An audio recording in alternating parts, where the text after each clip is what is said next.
नमस्कार, मी राहुल कुलकर्णी. तुमचं बारामतीमध्ये स्वागत आहे. साखर कारखान्याची निवडणूक किती चुरशीची आहे बघा.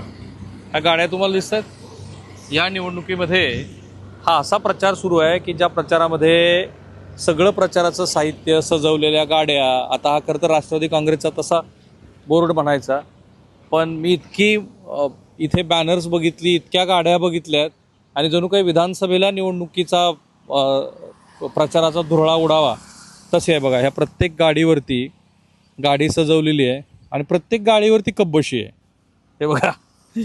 आणि हे पॅनल श्री अजित पवार यांचं आहे.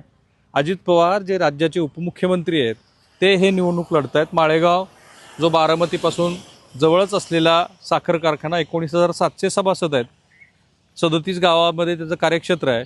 आणि या निवडणुकीमध्ये स्वतः अजित पवार हे मला चेअरमन करा म्हणून निवडणुकीच्या प्रचारात आहेत.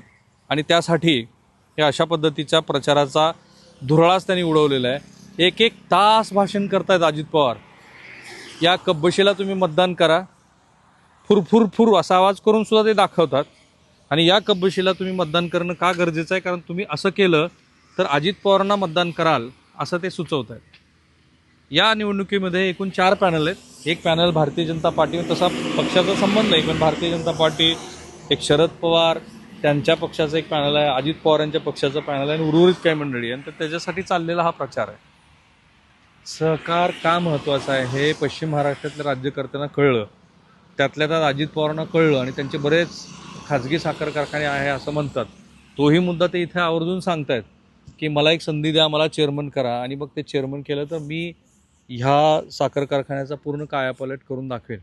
जर ते स्वतः निवडणुकीला उभा राहिले नसते तर कदाचित ही निवडणूक त्यांना फारच चुरशीची गेली असते वगैरे असं म्हणतात. या निवडणुकीतले प्रत्येक पदर मी तुम्हाला दाखवणार आहे, कारण ही निवडणूक खऱ्या अर्थाने इंटरेस्टिंग आहे. बघा, मी राहुल कुलकर्णी, NDTV मराठी, बारामती.